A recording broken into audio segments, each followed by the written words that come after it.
Hello and welcome to another episode today where I've got a guest again. I've always got amazing guests. Today we've got Emma Sales and we are going to be talking about creating a job from your passion, which I'm sure both of us have done.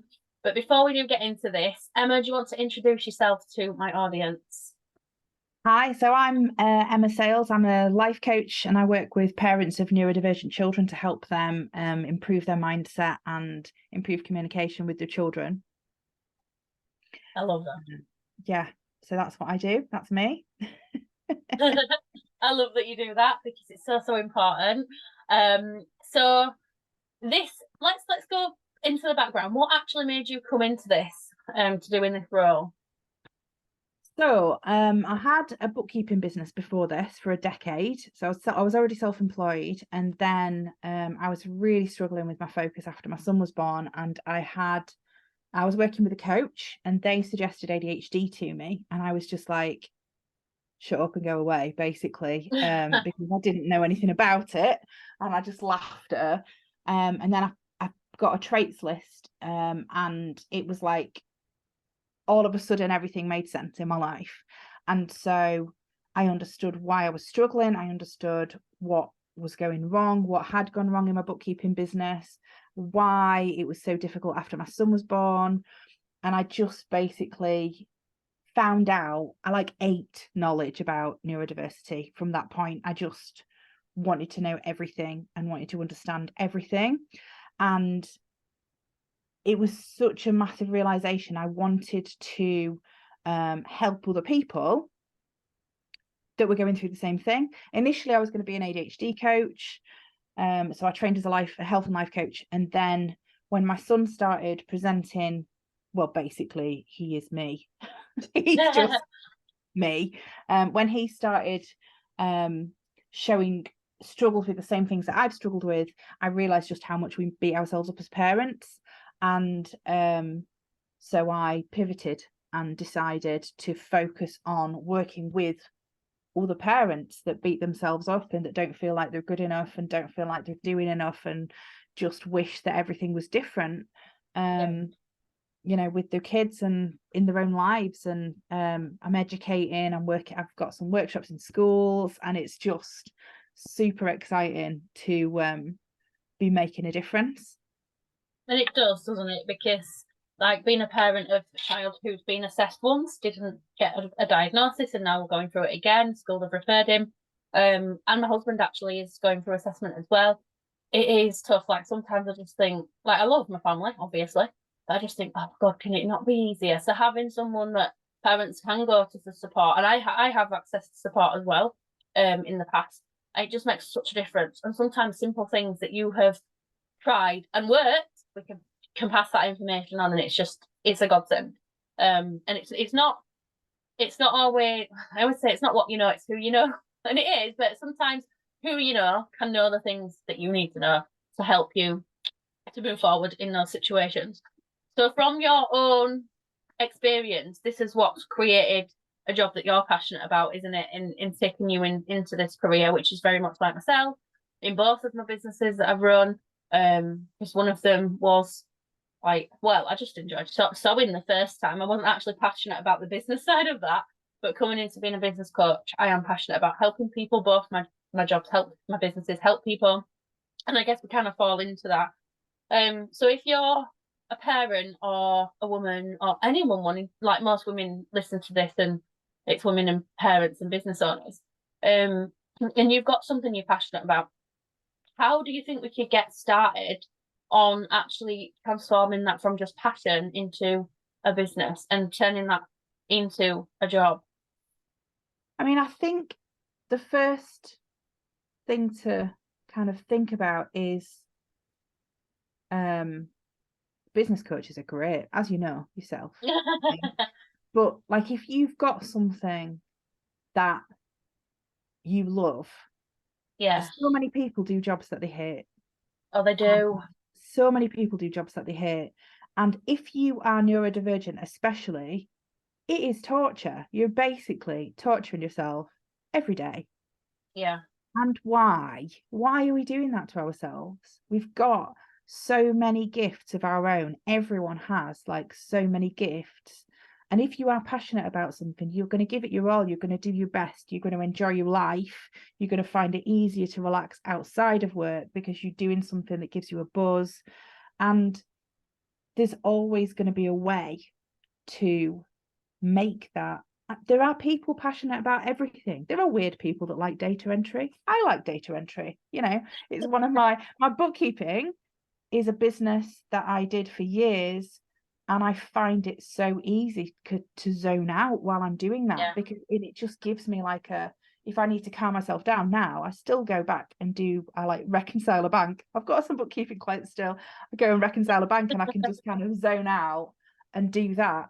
I mean, there's different things for different people, and knowing that it's okay to love your job, I think, is the first point. A lot of people feel guilty for loving their job, like feel like they're doing something wrong, but actually, you know. So if you've got something that you're passionate about, there will be a way to businessify it. Speak to a business coach is the first thing I would say, and ask for their suggestions.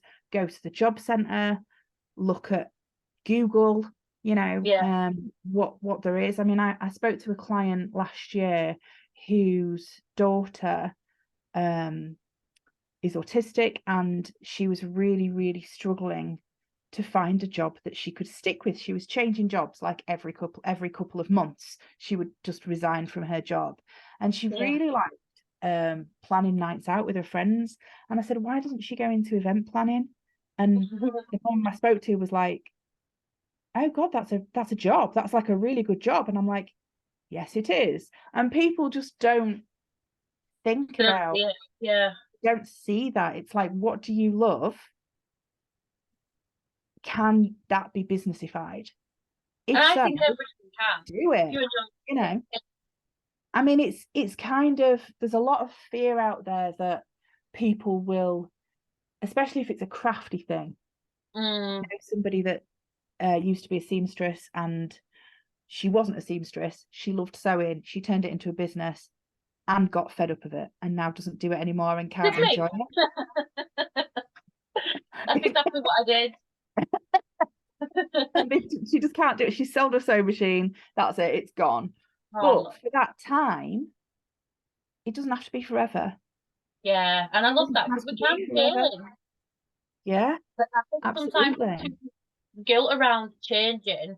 And oh God, I felt this recently so much because I've changed my niche, I've changed my ideal client, I've changed what I'm doing, I've let my business go, and I held back for so long because of that guilt. Yeah, that's put on us, like, as a society. You can't change what you're doing. What you're doing, that's crazy.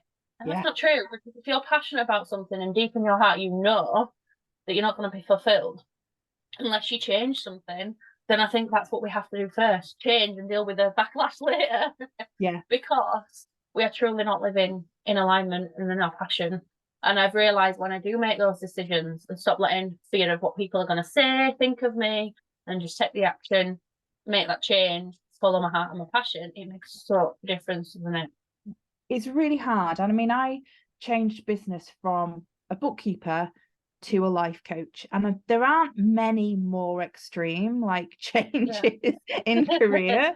And the amount of the amount of resistance from my own brain that felt. But I was like, basically, in my personal life, in the past, I have been a rescuer. I've always been a coach. I've coached my friends, I've coached my family. Like, I was the person to go to. If anyone was struggling, I'd get calls in the middle of the night, and it's fine. And I loved helping people now. I love helping people. But there have been times that has come at the detriment of my own life. And now I help people all day, every day, and get paid for doing it. And then I don't feel the need to do it in my own personal life as much. Because I'm satisfying that passion. I'm helping people. I'm making a difference. And I can still go off and like prioritize my own stuff at the end of the day, rather than getting to the end of a day where I've been doing a job that I found easy but didn't necessarily fulfill me. And then I was trying to find that fulfillment elsewhere. And it takes, I've got a job that already does that for me. So it's made my life so much rounder, you know, like as a on a whole. It's just and there is a certain amount of guilt there, because you're like, oh my God, I'm charging people to let me help them, and then you've got like, well, but I'm enjoying this. How can I charge people when I'm enjoying it? And it's like, because you're helping them still. It doesn't matter how much you enjoyed it. If you're helping someone, then you know I think they should pay for that. So it's no matter what we get paid for, in a way we still help people, don't we? Like, I worked in a bar, I helped people serve them alcohol or their food on the table. absolutely, yeah. I've worked in a fish and chip shop, I gave them their dinner, and you know, it's the same thing. But like, one was very smelly, I came home smelling a fish. I hated that. I hated it. I don't know how my mum did it for over 26 years. I don't know how she smelt a fish constantly, and it actually puts me off eating fish now because I'm so used to the smell. Yeah. But yeah, it's like I felt it just didn't feel nice. Whereas we do feel guilty for being paid. Like I say all the time, like my friends don't really get what I do. My mum doesn't get what I do. And I'm like, well, to be fair, I just get paid to talk all day. I do a bit of techie stuff in the background, but I get paid to talk all day. And sometimes I just can't even now get my head around it. And I'm like, but it's not the talking that people are paying for, it's the knowledge and the experience. Yeah. But like you, I totally relate to what you just said. Like, I've always been the friend that people, even strangers, like come to me and just blurt their life story out. I get it. I used to get it with my keepsake business. It became more than just sewing something and making it for them. I'd get phone calls and they'd be telling me that, and I don't know why I'm telling you this. And I'm like, it's because of my energy. Like, I don't know what it is about me. I just, people open up, and I guess that's done really well further down the line. Exactly the same. Exactly the same. Like workmen come to my house. Someone come a couple of years ago, specifically, like someone came to clean my car, and by the time he left, he told me like all this personal information that he, and then it's like, oh my God, I've never said that out loud before, and I can't believe I just told you that, and oh, I'm so sorry. And I'm like, honestly, I do not mind.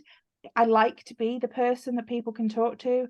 It's really great to be that person, to be someone that people feel comfortable opening up to. Is an insanely awesome gift, because so many people struggle to talk.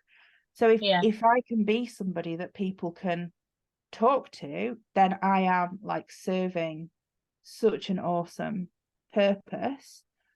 And it's just so satisfying to me to see the relief for that person to have gotten it off their chest and to have figured stuff out. And you know, it's like a winning partnership, like with my clients. It's a win-win. You're serving them, you're serving yourself, and that's truly what it does feel amazing.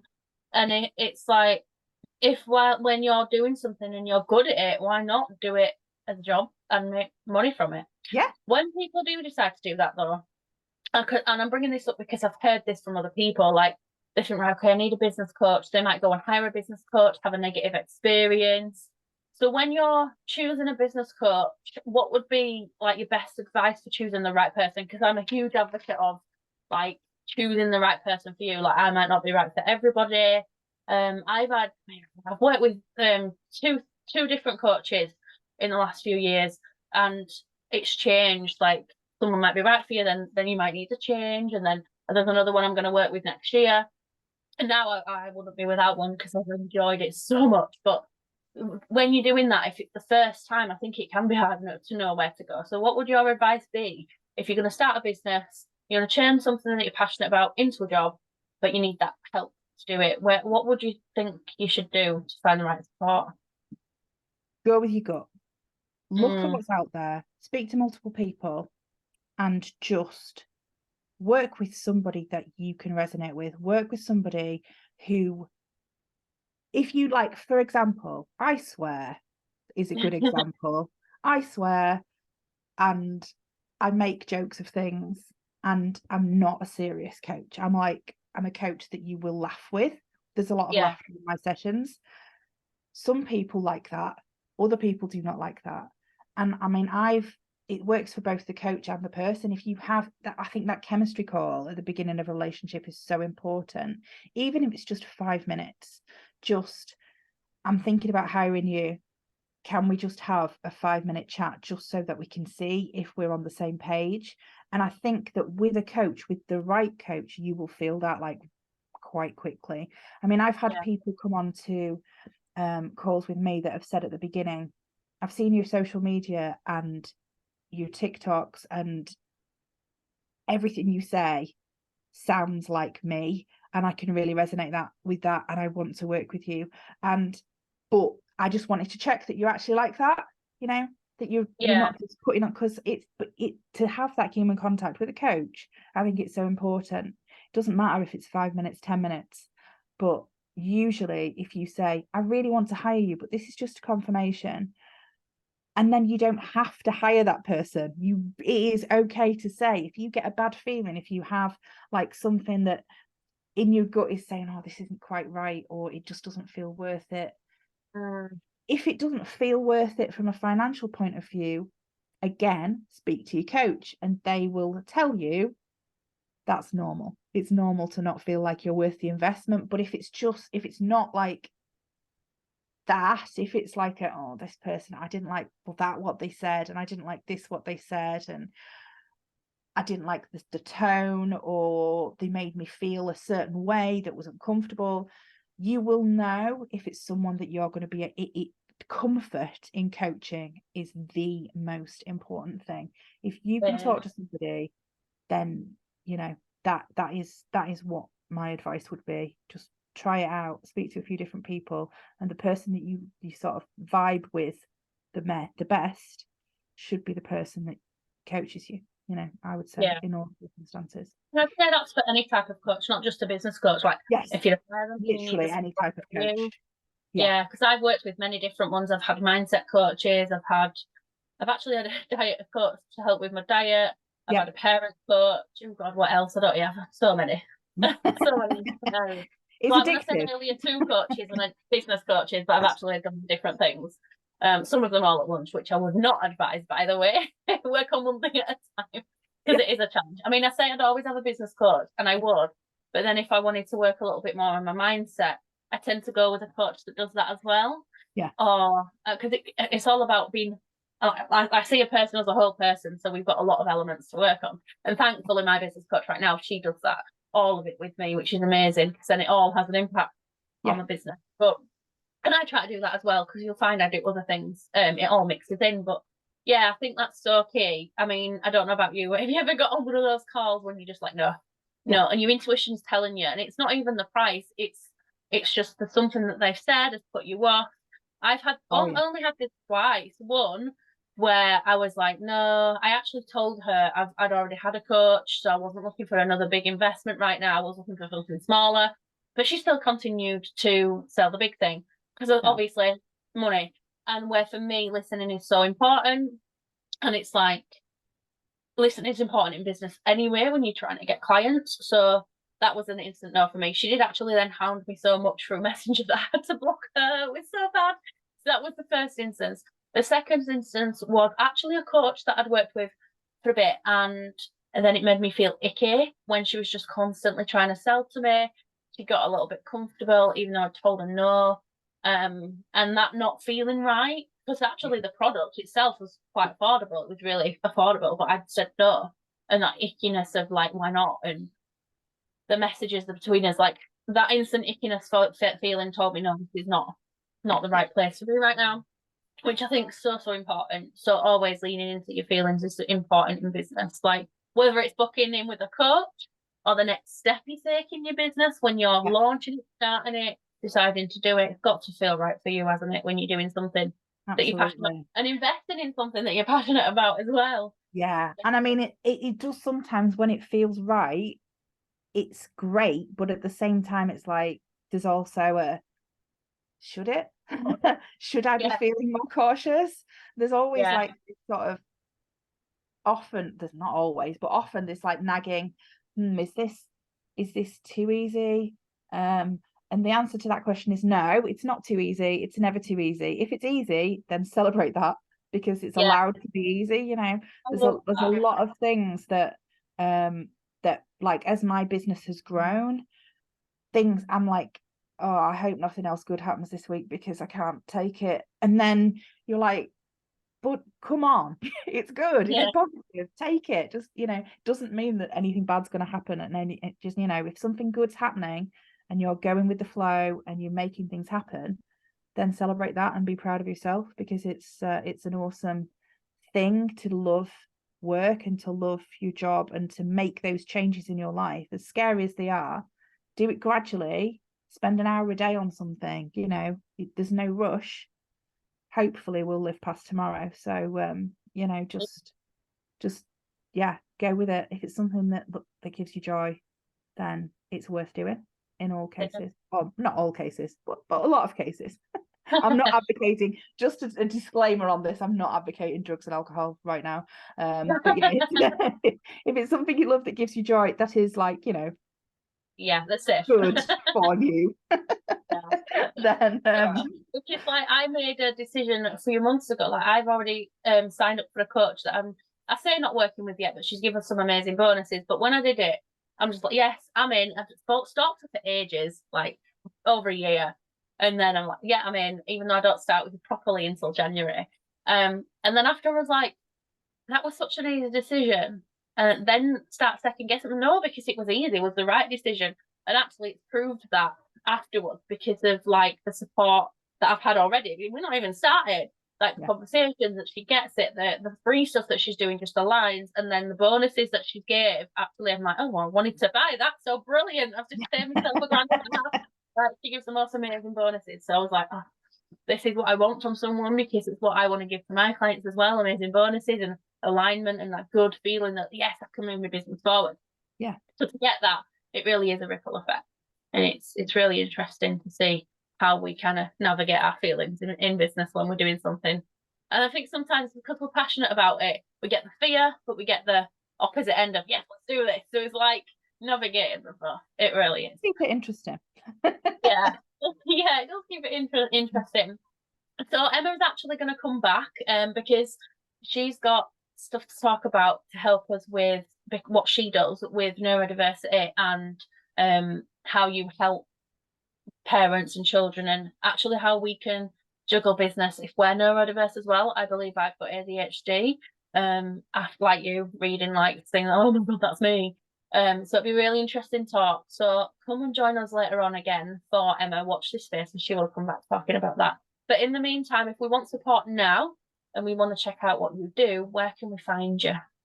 So I know I need to still send you my Linktree address. That I'm on Facebook, I'm on Instagram, I'm on TikTok, I'm on LinkedIn, and I have an email address that is emma@emmasalescoaching.com.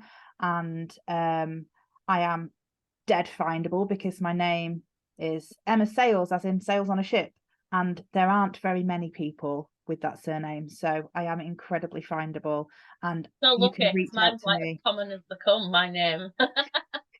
It's great. I mean, to be fair, when I got married to my ex-husband, I became a Wilson, and I'm like, why would I take that name? No offense to Wilsons out there, but it went from like me having like such a one of the rarest names in the country to one of the most common names in the country, and it's like Emma Wilson. It's like the most like generic name. So I'm quite sort of glad to have my salesness back, for lots of reasons, but it does, the uniqueness of the name reflects the uniqueness of me, which I love.